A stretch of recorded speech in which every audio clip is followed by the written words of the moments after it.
wabarakatuh. Sebelumnya, perkenalkan nama saya Syifa Asfiani. Saya dari Prodi Akuntansi kelas 23A dengan NPM 2341238. Di sini saya akan membahas tentang kreativitas dan inovasi dalam bisnis. Arti dari kata kreatif sendiri adalah penciptaan atau sesuatu yang berbeda dari yang lain, atau menghubungkan hal-hal yang tadinya tidak berhubungan, sedangkan arti dari kata inovatif adalah menciptakan sesuatu yang belum pernah ada menjadi ada atau menciptakan sesuatu yang sama sekali berbeda. Hal-hal itulah yang sejatinya diperlukan para wirausahawan. Yang dimaksud dengan wirausahawan adalah pengusaha, tetapi tidak semua pengusaha adalah wirausahaan. Wirausahaan adalah pioner dalam bisnis, inovator, penanggung resiko, dan mempunyai penglihatan visi ke depan dan memiliki keunggulan dalam berprestasi di bidang usaha. Fungsi kreativitas dalam proses inovasi merupakan pembangkitan ide yang menghasilkan penyempurnaan efektivitas dan efisiensi pada suatu sistem. Ada dua aspek penting pada kreativitas, yaitu proses dan manusia. Proses yang berorientasi tujuan yang didesain untuk mencapai solusi suatu permasalahan, sedangkan manusia merupakan sumber daya yang menentukan solusi. Proses tetap sama, namun pendekatan yang digunakan dapat bervariasi antara wirausahaan yang satu dan yang lainnya. Pastilah melakukan cara atau strategi yang berbeda-beda dalam membangun bisnisnya. Cara atau strategi inilah yang menentukan hasil akhir yang dihasilkan. Semakin kreatif orang tersebut menggunakan peluang yang ada, maka semakin baik pula hasil dari bisnis yang mereka jalankan. Namun, memang dalam berpikir kreatif tidaklah semudah yang dibayangkan. Bagi anak-anak mungkin kreativitas masih sangat luas karena pemikiran mereka masih dibebaskan. Tetapi semakin bertambah dewasanya seseorang, kreativitas akan telah dikotak-kotakkan dan hal ini menjadi hambatan untuk seseorang berpikir kreatif. Hambatan tersebut bisa berasal dari banyak hal dan faktor, seperti hambatan yang dibuat sendiri. Hal ini terjadi karena adanya pengaruh pendidikan dan budaya. Misalnya, 1 tambah 1 sama dengan 12.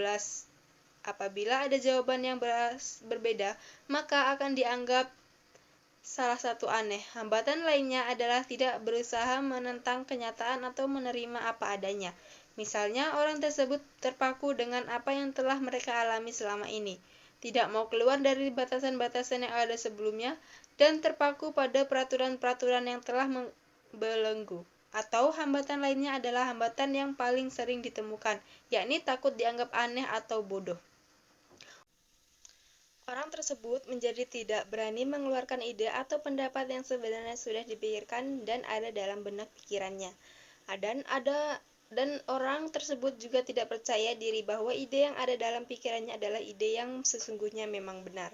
Hambatan-hambatan tersebut hendaknya diminimalisir atau justru dihilangkan, karena dalam berwirausaha, kreativitas sangatlah dibutuhkan dan jangan sampai hambatan menjadi permasalahan yang membuat ide kreatif kita tidak berkembang. Sehingga dapat disimpulkan bahwa kreativitas wirausaha merupakan kemampuan seseorang untuk menuangkan ide dan gagasan melalui berpikir kreatif, menciptakan sesuatu yang menuntut pemusatan, perhatian, dan kemauan, kerja keras, dan ketekunan. Selain kreatif, hal lain yang diperlukan dalam berwirausaha adalah inovatif. Dengan inovasi, wirausahaan menciptakan baik sumber daya produksi baru maupun pengelolaan sumber daya yang ada dengan peningkatan nilai potensi untuk menciptakan sesuatu yang tidak ada menjadi ada. Cara mengembangkan inovasi dapat dilakukan dengan berbagai cara. Yang pertama adalah wirausahawan tersebut harus mengenali hubungan. Banyak penemuan dan inovasi lahir sebagai cara pandang terhadap suatu hubungan baru dan berbeda antara objek, proses, bahan, teknologi, dan orang. Untuk membantu kreativitas, kita dapat melakukan cara pandang kita terhadap hubungan kita dengan lingkungan alam sekitar. Orang yang kreatif akan memiliki hubungan intuisi tertentu untuk dapat mengembangkan dan menggali hubungan yang baru. Selain itu, untuk dapat melakukan kreativitas agar dapat berimajinasi yang inovatif, gunakanlah otak bagian kanan, sedangkan otak bagian kiri digunakan untuk bekerja. Proses kreativitas yang inovatif meliputi pemikiran logis dan analitis terhadap pengetahuan, evaluasi, dan tahap implementasi. Jadi, bila kita ingin lebih kreatif, kita harus melatih dan mengembangkan kemampuan kedua otak kita tersebut. Dan yang terakhir, untuk menjadi seorang yang kreatif dan inovatif dalam berwirausaha, maka kita harus selalu berpikir positif agar dapat menjadi orang yang sukses. Baiklah, itu saja dari saya. Apabila ada kesalahan, saya mohon maaf dan semoga dapat bermanfaat untuk teman-teman semua. Terima kasih. Wassalamualaikum warahmatullahi wabarakatuh.